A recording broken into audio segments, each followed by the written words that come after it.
he said. Check out if that's reminding a the fact. politicians, quote, Have we turned the border it should not inadvertently take a tragedy into a to welcome unite mat us for would-be terrorists because of too? a dereliction of duty, All it takes is a few unquote. to turn our world topsy-turvy.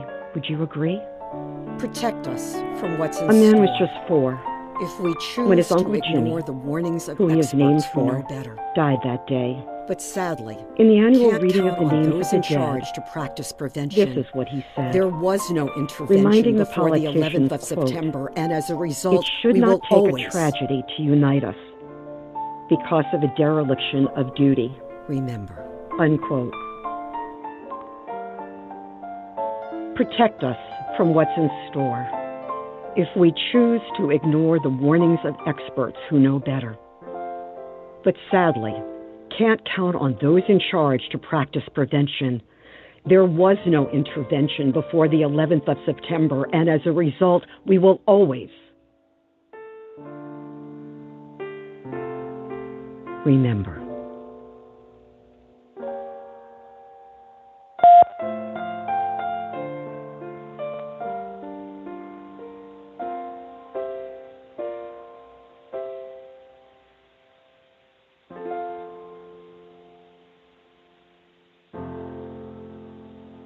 Wow. Wow, that's powerful. That is powerful. Hearing it over again and over again, it brings so much back. Thank you so much for me to take it in again. I mean, when I first wrote it, which was a year ago, after the September 11th remembrances in 2021, I waited a year to put this all together. It was emotional for me when I first started, Annie, to even record it.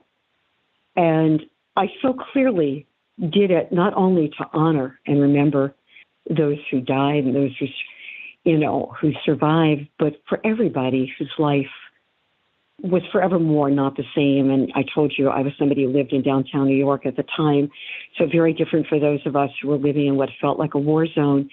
And so you want to bring people together. And I think in mentioning, I think what's going on today, what's going on then, is making sense of the senseless.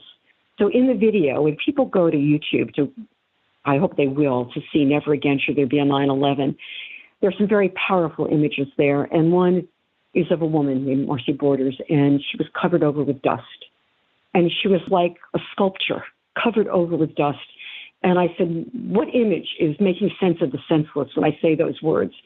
And it was so senseless because your heart goes out whenever innocent people are hurt, injured, killed, but especially in something like a 9/11, a mass murder, or what just happened recently. And so it was wanting to bring people together and also to not have it happen again. I listened to a sermon that Sunday after 9/11, and I never forgot those words. And I did another piece called Reflections on 9/11, which was based on going down to the World Trade Center site 2 months later, spending 2 hours and part of the time at the Teddy Bear Memorial site, writing down what people wrote, poems. A poem about if I had only known it was going to be the last time I saw you, I would have hugged you tighter. A little child saying, I love you, Daddy. But the sermon was, we cannot allow these people to die in vain. We must do good in their name. And you want those words to resound all over the world, to do good in their name. And love is more powerful than hate. Mm-hmm. Love, never underestimate it. Bringing people together. And there are a lot of people hurting right now, but just as they did then, and they're still hurting, and there are still people, more firefighters, or just as many firefighters have died from 9/11 related cancers, have died that day. So it's like, how do we help to heal a planet that feels like, as the PBS special that's on 9 o'clock on Sundays right now, re-airing from taking place during World War II, called World on Fire. So the idea was not to fan the fire, but how do we heal? This is a country and a world that's in need of healing. So I'm so grateful to you for playing this again, because the intention was, how do we prevent it from happening again? How do we do that? Wow. Well, we've stepped into a time right now that I don't know if there are any full answers, but we have someone like you helping us to find a way through it, because we are now more divided than ever before. And we have a good chance of facing another 9/11 real soon. We have a porous border that has let God knows who in. We have so many enemies crossing in, setting up shop that we have no idea. And no one's vetted. We have no idea where they've disappeared into the fabric of our nation. And they're not just coming through the southern border, they're coming through the airports because they have visas and they just ignore the visa and disappear. We have enemies among us, as we see in these pro-Palestinian protests, where they're actually calling for deaths of Jewish students in colleges. And someone said, "Oh no, we're not doing that," until they played the tape back and says, "Oh yes, you did." They had one woman marching in Binghamton College, raising her hand in a Nazi salute. And I'm like, this is a black woman raising her hand in a Nazi salute? And she's yelling death to Israel. I'm sorry. That's not something good happening. And we're being forced to be divided. And one thing I am seeing is that people are coming to the aid of those that are facing anti-Semitism and standing up for their fellow American. And maybe that's the healing that says, hey, listen, we're not going to put up with your hatred. I'm going to stand by my fellow American, my neighbor here, and defend them. Your hatred is not going to last here. Yes, there's a lot you bring up, Annie. But let me first start with the idea of, in terms of never again should something like a 9/11 happen. What September 11th and October 7th do have in common is Newsweek magazine did a series after the fact of 9/11. It's like, how did this happen? How was it that we didn't thwart somehow the 9/11 attack? And they concluded, this is Newsweek magazine after investigative series, that our security agencies flat out failed to do their job. And that it's important that people be held accountable. It's dangerous if they're not. And so who lost their job at the CIA or the FBI, or in terms of the Bush administration or the Clinton administration before it, it's important to take a look at it. And so they detailed it so many different times that they could have maybe put the dots together in terms of the hijackers and going to flight school. Lax airline security that people knew about, how easy it was to get, whether it was box cutters, knives, or anything on board. But it was also interesting. There was somebody writing who is a former acting CIA deputy director of operations, Jack Devine, and he said, one clear lesson is that human intelligence, that old-fashioned spying, has been neglected. And he writes that the Hamas attack on Israel should be a wake-up call to U.S. intelligence services. It's what happened. They'll do an investigation after, in some months from now. But what happened in terms of not only Israeli intelligence, but U.S. intelligence? And one of the things that is an important point is, and I quote him, the reality is that human intelligence connection, in other words, the recruitment and use of spies, has stagnated. The U.S. and its allies have ramped up resources for technological intelligence solutions, leaving the spy networks underfunded. So I believe in how do you solve problems? So you bring the best minds together and you try and figure out how do we come to a solution. If you are the National Security Advisor, Jake Sullivan, right now, and he had said in an interview, and I was reading, right before October 7th, that the Middle East is quieter than it's been in decades. And he was quoted as saying, President Biden's disciplined approach frees up resources for other global priorities, reduces the risk of new Middle Eastern conflicts, ensures that U.S. interests are protected on a far more sustainable basis. All I'm saying, without pointing fingers at people, but we've got to own up if we're wrong. We've got to own up to why is it? And that's the responsibility to prevent a problem. But it's here. And I think hate is never a good thing. Hate is like a disease, and it's hard to detox from it, especially when you teach children at a young age to hate. And we're all the losers from it. And we are all the losers in a civilized society if we do not stand up. and say intentional targeting of civilians is never okay. Mass murder is never okay. Right. Well, we have allowed an element to come back into our society that we thought we had expelled. We had CARE, which was a unindicted co-conspirator in the Holy Land conspiracy, and they were then marked as, affiliate of a terrorist organization, the Muslim Brotherhood. Muslim Brotherhood had gotten themselves entrenched in training our CIA, our FBI, and other security forces in the federal and state local governments. They were then recognized as terrorists. They have tremendous influence in college universities. And then we tied in, I think I may have talked to you about this also, the new college accreditation. 30, 40, 50 years ago, you may have had only one or two colleges accredited. It was something really nice, a nice thing to have, to say that you have the best of the best. And everyone wanted their kid to go to an accredited college. But now, in order for a college to exist, they must be accredited. But the individuals who now do the accreditation are all in bed with all these other organizations. And now, if you don't walk their walk and talk their talk and do the woke thing that they demand you to do, then you don't have a college. Or if you're a conservative professor in that college, you don't open your mouth. And it's gotten so bad now that we have these protests on colleges where students are going after students because one is Jewish and one is protesting for the pro-Palestinian movement. And because you're Jewish, now you are going to be attacked. We had a guy from Turning Point USA that got beat up because he simply was trying to help an elderly Jewish couple get back to their car because they got stuck in the middle of a pro-Palestinian protest, and he ended up with a concussion. So we have allowed this to seep into our society, but we have to find a way now to take back the moral high ground and say, no, this is not who we are. This is not what America's about. Well, I think it starts with what you teach children at a very young age. One of the things when I did Never Again Should There Be on 9/11, there are some images of wonderful kids playing together.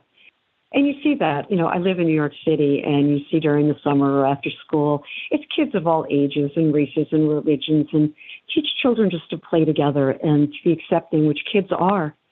The hatred is something that is taught. You're not born into the world this way. I don't want to fan the flames. I want to very clearly bringing people together. I don't know the details of a lot of different things. They're beyond my pay scale or whatever pay grade, as they say. But I do know from having done Never Again Should There Be on 9/11 that hatred is a bad thing. I will tell you the story of being at a reception. This is shortly after 9/11. And I overheard several college professors from a university or college speaking. And they were saying that America got what America deserved. This is right after 9/11. And I'm living in downtown New York. This reception took place in downtown New York. And I could stand by and not say, excuse me, because I'm hearing them speak. I said, America's not perfect. No country is. No country is. No country does everything right. Not America, not Israel. No country does everything right. But there's nothing America has done that justifies the innocent killings of civilians. Nothing. And I had to say it. And so I would say that now, especially, it doesn't matter where your sympathies lie, but as human beings on planet Earth, whether it's the civilians that were being killed when Putin went into Ukraine, Assad gassing to death his own people. 60 Minutes showed the bodies on the ground of men, women, and children, or white helmets. They showed white helmets, people with white helmets going in to dig up the rubble after Assad's forces had bombed civilian apartment buildings or whatever, or what happened in Israel. What happens to people's humanity? How do they justify? Because there is no justification. There is no defense whatsoever for massacre, for slaughter. I can't even say the words for the beheading, but I'm going to say it, for the beheading of babies, for people being set on fire, for torture, for rape. How do you justify it? And, what do you say to the young woman who was at that concert who survived? all people around her, couple of hundred people dying, who somehow as a miracle survived, and then to come back to America. And it's one thing to support the caring and compassion and cause of Palestinians. It's another to support Hamas. If you terrorize, if you murder, mass murder, what they did was so savage. And you don't have to stand up, necessarily, or feel or be a fan of Israel, whatever, but you have to stand up for humanity. You have to say that's not okay. So imagine how this young woman feels coming back. And I think some students at colleges should remember that they said they were traumatized by somebody coming to speak at their campus that they disagreed with. That was a trauma. And universities were providing spaces for them to go. Nobody was forcing them to go, but that was trauma. What is real trauma? Trauma is being at a concert. Trauma is being in your home and having people around you murdered. That's trauma. Trauma is what the people in Maine just went through. That's real trauma. Trauma is not because you disagree with somebody and they want to speak and you're not required. And I think the governor, Janet Mills, yesterday of Maine, after all of these sad murders, mass murders, said, it's hard to think about healing when our hearts are broken. We need to wrap our arms around one another, offer comfort and love. And I thought, how don't we, as human beings, look what happened? You can't excuse it. You can't justify it. You can't defend it. This is not about Palestinians, Israelis. This is about mass murder and slaughter. And good people, I want people to come together. I truly believe love is more powerful than hate, and we should not underestimate the power of love, and that love can travel faster than hate. I believe that. That's a spiritual message that I believe. And maybe some of these young people need more of a spiritual foundation and education to understand we're all human beings. Most people around the world just want to live in peace. They want to take care of their families. They want to have good lives. We're here to experience joy and make a positive difference. That's the message. That's why I did Never Again Should There Be a 9/11. But I don't want to fan the flames of all of that. But what I would say is, when it comes to caring, compassion, and concern, and what Hamas did, they planned it for months. They knew. It's like an act of war, mass murder. They knew there would be retaliation. America certainly was going to retaliate after 9/11. They knew it. Where was their caring and compassion and concern for the Palestinian families? That would be collateral damage. That would be casualties of war. Not by intentionally targeting, but because that's where Hamas embeds. It's where they are. Where was their concern? They even say to the people, to stay where you are. So we all have to care. There needs to be more caring, compassion, and concern for all human beings. Well, there was Peggy Hall has a blog up on Substack, and she posed a question because when we looked at what was going on over there, what ignited this, she said that there was a deal being done that the Washington Post reported back in October of 22 between Israel, Egypt, and the Palestinian Authority in Gaza.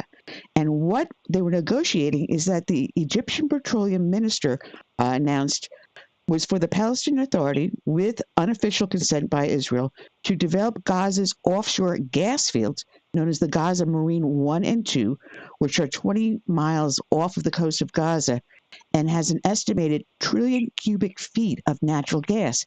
Now, had that deal gone through, it would have allowed the Palestinian Authority to use that money now to help the people in the Gaza Strip.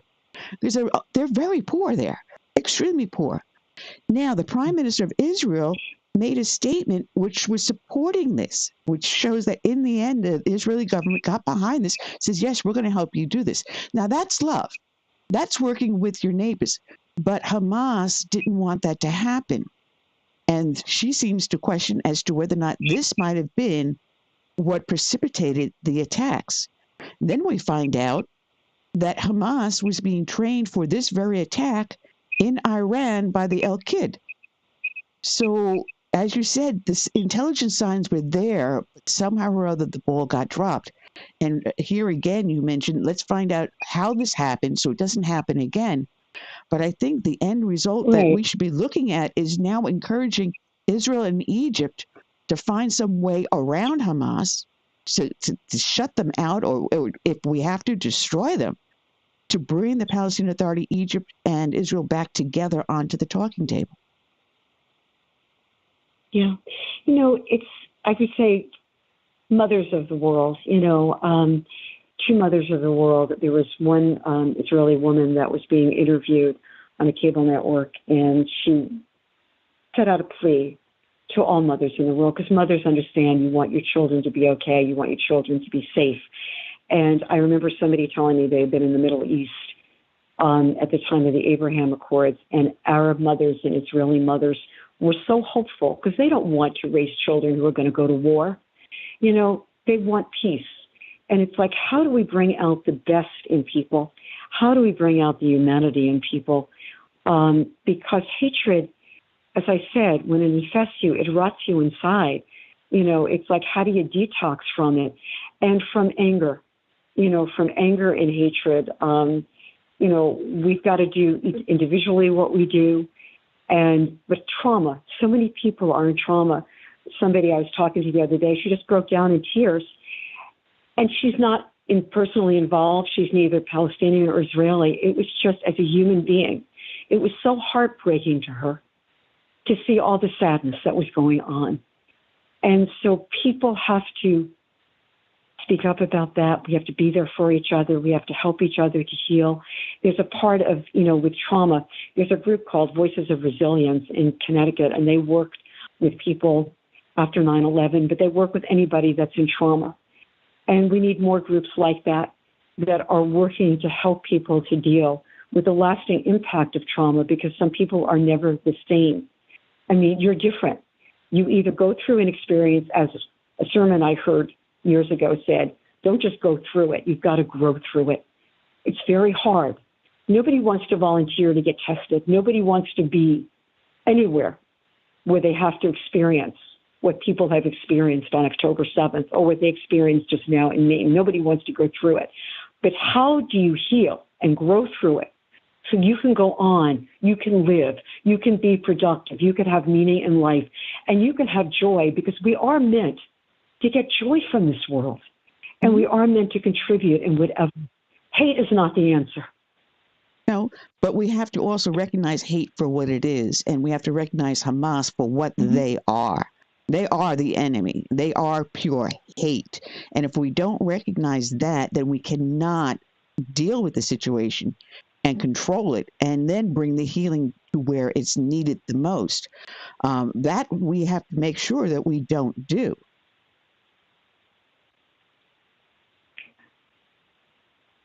Well, it goes back to, as I said, how I don't know all the history. I'm not an expert in the area.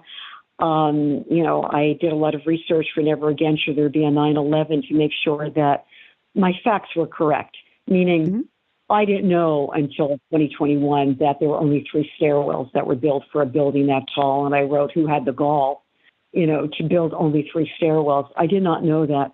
I did know for a fact that security got it wrong on Tower 2. They did say, Tower 2 is secure. It's safe to go back. And there were people who turned around. And I talked to somebody who was coming down those stairs. And so there were things I wanted to be accurate in what was said. And I think that's important. So there are certain things I may not be all that as familiar with. But I do know that we either learn from what goes on. We're either honest when mistakes are made, if there is an intelligence failure. Look, we had a pandemic. We want to prevent another one from happening. But how do you do that if you're not honest and you don't really look into how to start in the first place? That's part of it. Finding the solution is being able to look. I'm not talking about pointing fingers. This person did, that person. It's like, where did we go wrong? Was it a national intelligence failure that we did not know with boots on the ground, as this person was referring to, in China to know soon enough? Did we not know to shut down airplane travel soon enough? What is it that happened, and what is it that we can learn? Gain of function research in which you tinker and toy with a virus to make it more lethal. That was being done. Should that kind of research be done? You've got to ask people like Dr. Fauci, should that be done? He was quoted in a video as saying we don't want to impede the creativity of scientists, but what is the upside if the downside was always the fact that there could be a worldwide pandemic as a result? Listen to somebody like a Dr. Redfield, who is head of the Centers for Disease Control, saying, how could scientists have immediately said in the beginning part of 2020 that it didn't come from a lab? How could you know? If you're a scientist, you've got to study something. You've got to have a hypothesis or whatever. So we need to look at those things. And I think the media also needs to look at itself, and say, good journalism investigates. Good journalism, or even social media, would not have shut down in February, March of 2020 any mention of the possibility of the Wuhan lab being the source. How is it? A couple of years later, we now have Christopher Wray, the head of the FBI, saying it now likely started, in the Wuhan lab. You have to look. Department of Energy saying the same thing. Where is it? It's also the media responsibility to dig deeper and figure out what is going on. We have another media person with us as my guest co-host, Josh. Josh, jump on in here, because the media, there was only just a very small segment of it that was reporting about the truth about the COVID virus, about the truth about 9/11, and now about the truth that's going on over here between Israel and Hamas and our protests here in the United States. We're not getting a lot of true journalism coming out of the woke media, are we? True. I mean, and during COVID, there were people of good faith questioning, asking good investigative questions, not just journalists, but people of an authority in the medical realm who were saying, we are implementing practices that make zero sense to the rest of how we practice medicine. Nothing we do is making sense. Everything we're doing is out of thin air. And then it wasn't a phenomenon to see a politician break his or her COVID protocol to go on and do whatever they wanted to do. We saw with Governor Gavin Newsom in California shut down the restaurant industry. Where was he caught? At an expensive restaurant in California.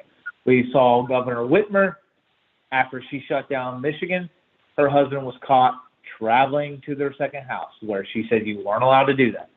And then if you questioned anything, you were dubbed a conspiracy theorist. You were considered irrelevant because you are not a pathologist or a microbiologist. You don't have to be an authority within a subject to ask questions that, if I'm being told what is true, I will see consistency and logic, not inconsistency and ambiguity.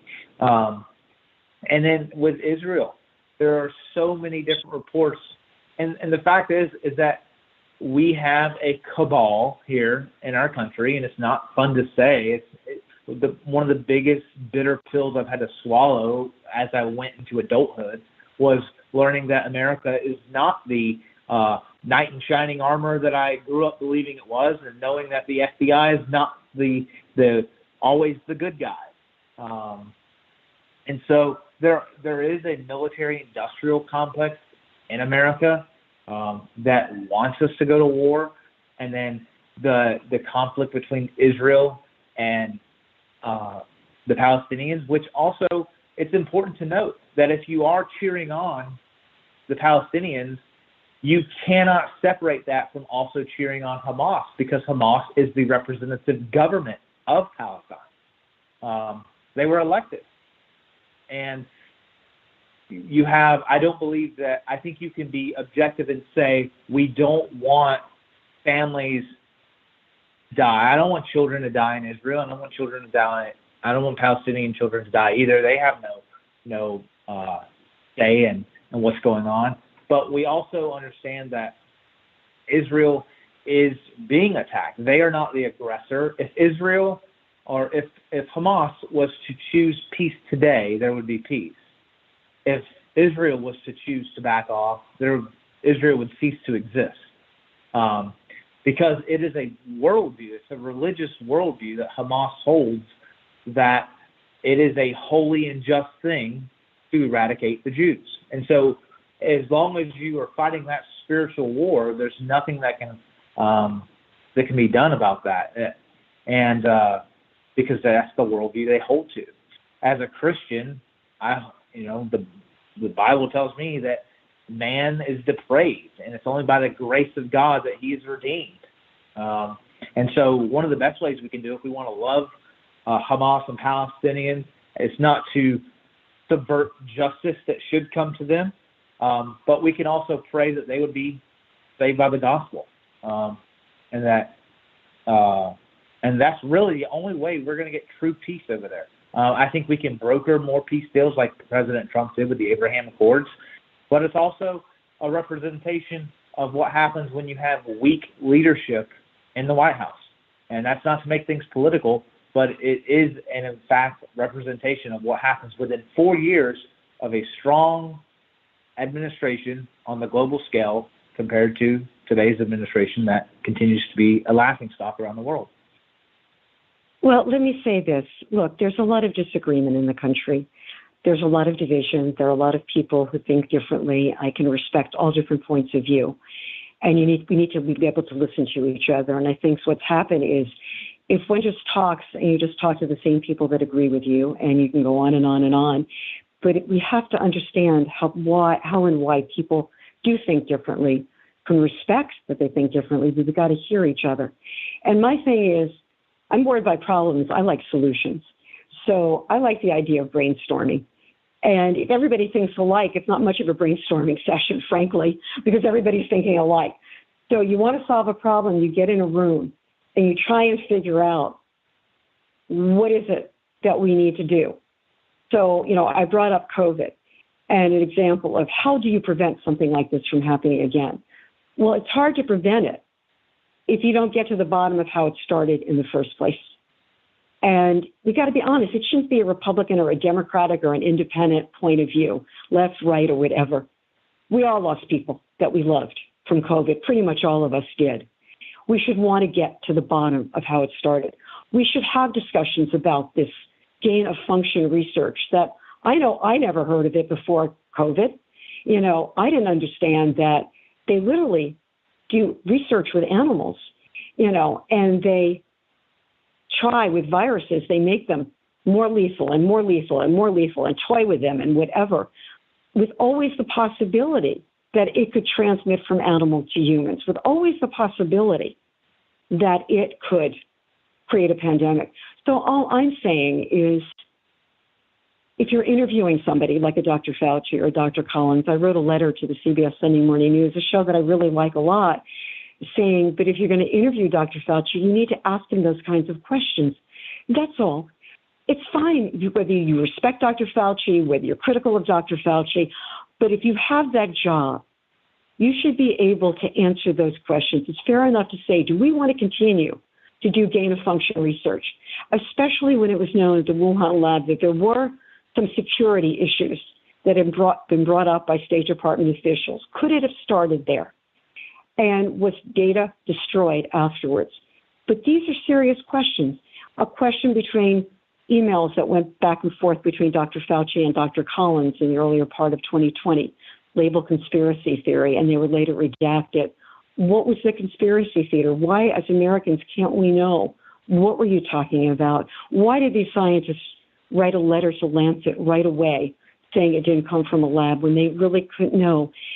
These are decent questions. It's not about being on one extreme or another. They're not Republican questions. They're not Democratic questions. It's like we all want to ensure that there's never another pandemic, whether it's unintentional or intentional. And in the same way that, I would say to Congress, right now, we want to ensure that there's not fraud, waste, and mismanagement because we need to spend our money wisely. And there was a story recently about $135 billion in fraud that went for state unemployment benefits. And the Wall Street Journal wrote an editorial saying, in a sane government, the fraud explosion would be a call to action. But in today's Washington, all that matters to politicians is how much money they spend, not whether it's wasted or stolen. That's on both sides of the aisle. So money is an issue right now because we want to send money. We want to send money to, Israel, to Ukraine for military equipment. But we can't allow fraud, waste, and mismanagement. Can we at least agree on that? Can we find the areas of agreement that fraud, waste, and mismanagement is not okay, especially when we have to watch the dollars that we spend. We only have so much of it. What can we come together with? Because all of the talk, you can talk, but if people aren't going to listen, if they shut out anybody who disagrees with them, how do we find some sort of consensus? And that's what I was saying with Never Again Should There Be a 9/11. This is how we honor the people who died, who survived, or whatever. We need to listen to each other. We need to be respectful, but we need to come to solutions. So I'd love to hear, where are the solutions? Well, right now, they're very few and far between because we've got a media that is so busy opining and not digging for those facts that we need. Where are the media of the 30s, 40s, 50s, and 60s? Where are the people that broke Watergate? Where are the real, true reporters out there? Instead, you've got CNN, MSNBC, Fox News. They're more busy chasing the advertisers that want to keep the woke message out there. I'm sorry, I used the wrong pronoun, and now you go into your safe space, and we have to give you a little teddy bear because I just destroyed your life by using the wrong pronoun. The thick skin that all of us had grown up with, saying, all right, this is life. Good things and bad things happen. You got to learn to deal with them and grow up. But we don't have that now. There was an editorial I just read in the Epoch Times from Jeffrey Tucker, and he says, well, are we a demoralized and lazy people? Are we ready to fight for our liberties our founders had established for us and be able to get along as an American, as a melting pot and not a multicultural where we're at each other's throat? Can we bring our nation back to what our founders want, people to exist side by side, no matter who, no matter what? And can we get our media to do the job that they should be doing and not telling us what to think and how to think? I'm sorry, Josh, I just stepped all over you. Go ahead, hon. No, solutions you can't have solutions without having accountability. And there's still no accountability for, going back to COVID since we've been talking about that topic. Congress or Senator Rand Paul, a doctor, there were very good hearings between he and Dr. Fauci. And Dr. Fauci lied to Congress multiple times during congressional hearings, and he has faced zero consequences. So it's hard to have solutions when there's no one that can be held accountable. And it's also difficult to come up with solutions when what was used to be a unanimous definition of what it means to be an American is extremely polar opposite today. You go to a public university and you ask anyone what it means to be an American, they will tell you they hate this country. Majority of students will. They will tell you they prefer communism. They prefer socialism. America today is not the same America that I grew up when I was a kid, that my parents had, that my grandparents had. People today have a different view of what it means to be an American, and a lot of it is hatred of the Constitution, of the Declaration of Independence, of our history. And so it's hard to come up with solutions when there's not a unity around what it means to be an American and how to create a solution. For example, the wars that we are finding ourselves in, which I wish we weren't, in the Middle East and in Ukraine, as an American, I don't want ours involved in that. We are too broke as a country, too far in debt to send humanitarian aid, which is just a key word for money to fight a war, to any other country. It's not our problem. It's not our business, and that's harsh. But we have Americans here today that need to be taken care of first. But we can't even agree on that. Well, Josh, but I think you also have to be open to the idea that there are people who feel differently. And let me say to this, do you sit back? I remember when Putin first went into Ukraine, and I have a friend who's Ukrainian, and his friends were in the subways, and he was telegraphing some money to help them, and I gave him some money because the thought of families being in subways stations and tunnels and whatever. I mean, obviously, do we just sit back and allow civilians in Ukraine to be bombed, to be killed, their lives, their families, and destroyed? There have been throughout humanity people like Putin. You know, the man is, a billionaire, or at least a multi-millionaire, and it's not enough just to run your own country and run it well and make it a good place for people, a caring, compassionate place for people to live. For those people who think communism or socialism may be better to live under, I've talked to too many people who did live under it and left it and came to America. So maybe they should, have that experience of being there. But it's like if our heart as humanity doesn't go out and we sit back, humanity, where's the United Nations when this happens in Ukraine or it happens in Syria or wherever it happens, and now in Israel? I think everybody's entitled to their own opinion, but wherever civilians are being targeted, wherever civilians are dying, wherever families are being torn apart, does the rest of humanity just say, oh, it's not affecting me, it's not affecting my family?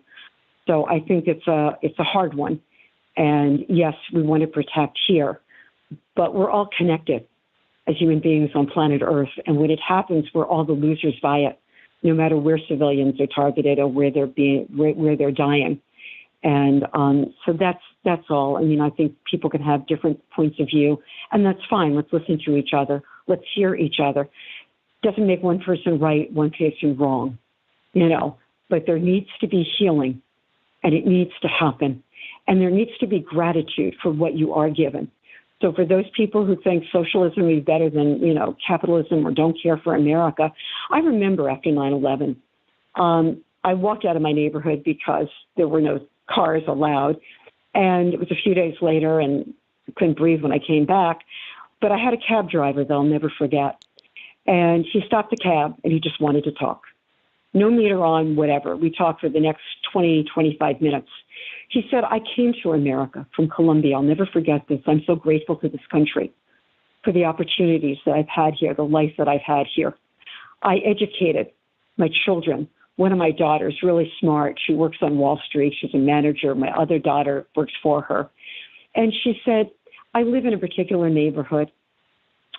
And he talks, he hears people have recently come here, and he heard a few people talk about openly hating America.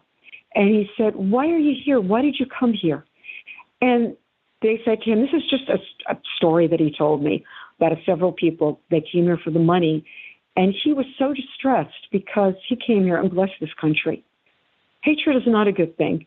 We welcome people in. We welcome immigrants in. We've always welcomed. This is a nation built on immigrants and legal immigration. But hatred, that's not something to be welcomed. That's the one thing, hatred, because hatred can spread and what it can do. But there's something about the healing power of gratitude, appreciate what you have and when you have it, to be wanting to deal with anger, even something as simple. Sometimes we need to self-soothe. It's like, would you ever put your right hand on your left shoulder, your left hand on your right shoulder, and you just give yourself a hug, or you massage down your arms as a way of just, sometimes we just need to soothe ourselves. We need to do some deep breathing. We need to picture something that's a pleasant image, to breathe it in and to breathe out, whatever, the negativity, the anger, the whatever that we're feeling, the hurt, we need to breathe it out, because when it festers inside, it does damage to our soul. And that's why I went and comforted somebody who was crying to me, because she just couldn't take everything. And this is right before what happened in Maine. It's like, and what do you say to children, and how do you protect them, when they're too young to understand? How do you foster in them this feeling of love and caring, and also that they need to feel safe in the world? These are complicated issues. There are no simple solutions. We're not going to all agree with each other, but we have to agree to respectfully disagree without attacking. And I think when it comes to COVID, it's still around, and we've got to make sure that there never is another pandemic. whether unintentionally or intentionally set. That's very important. We need to make sure with all that money that's being fraud, waste, mismanagement, that we secure our electric grid, another subject that I care greatly about. And we need to listen. If people can check out, James Woolsey in 2015 spoke before the Senate Homeland Security Committee. He's the former CIA director under former President Bill Clinton. And he said our civilian grid is not secure. And whether it's a solar storm, whether it's a balloon, a satellite with a nuclear device inside, whether it's a nuclear tipped missile that creates enough electromagnetic pulse to bring down our civilian grid that is not secure, it doesn't have the equivalency as a power surge protector.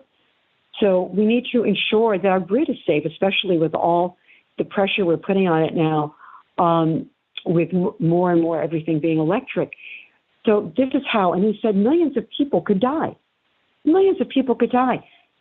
He testified that in 2015. That wasn't a big issue in the 2016 presidential race. But we need to listen to people like that. How do we prevent? How do we secure our electric grid?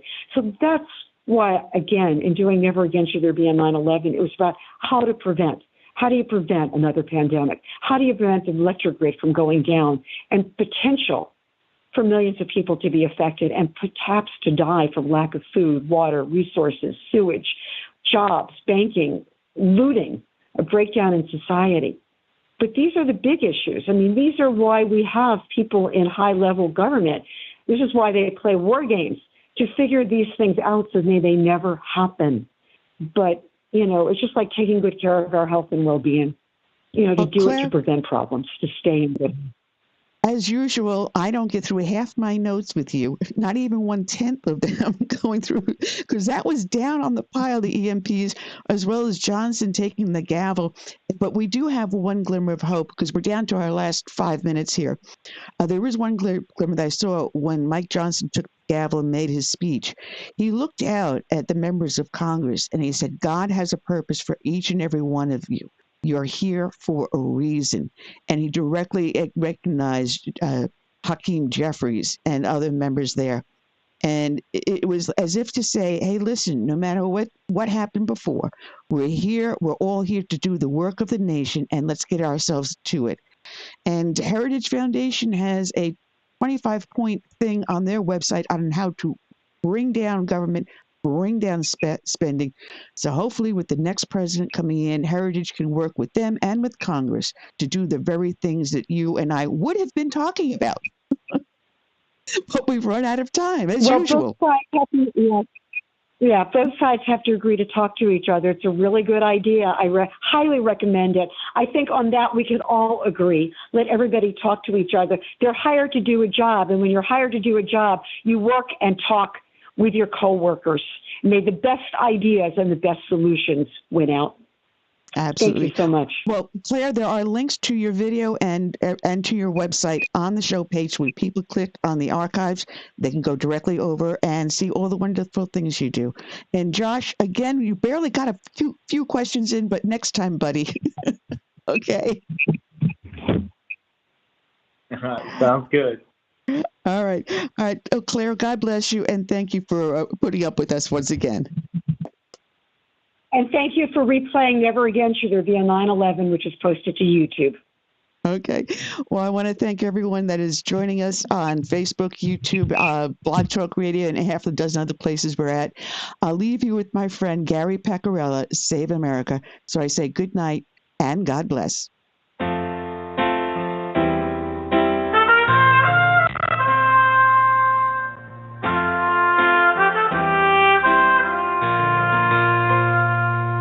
I'm praying for this land I love, America, America, the home of the free. But there are people making plans to change America. They've no respect for her or what matters most to me. That's why I stand for the flag and I kneel at the cross, Lord, for the friends I have loved and lost. And ask you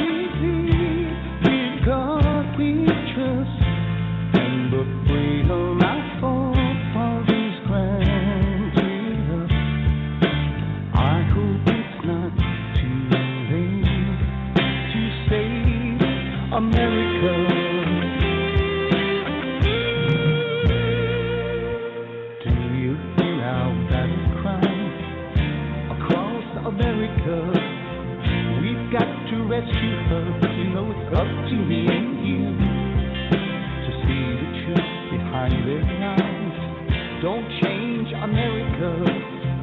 God bless America and the red, white, and blue. That's why I stand for the flag and I kneel at the cross. Long for the friends I have loved and lost, and I still believe in God we trust. And look, we have 90 seconds. I hope it's not too late to save America.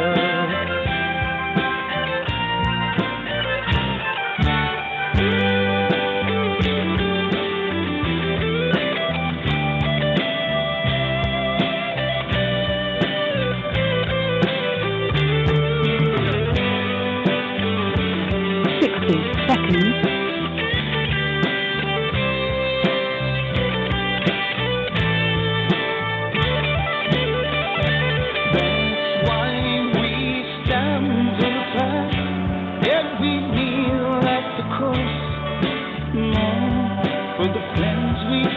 Love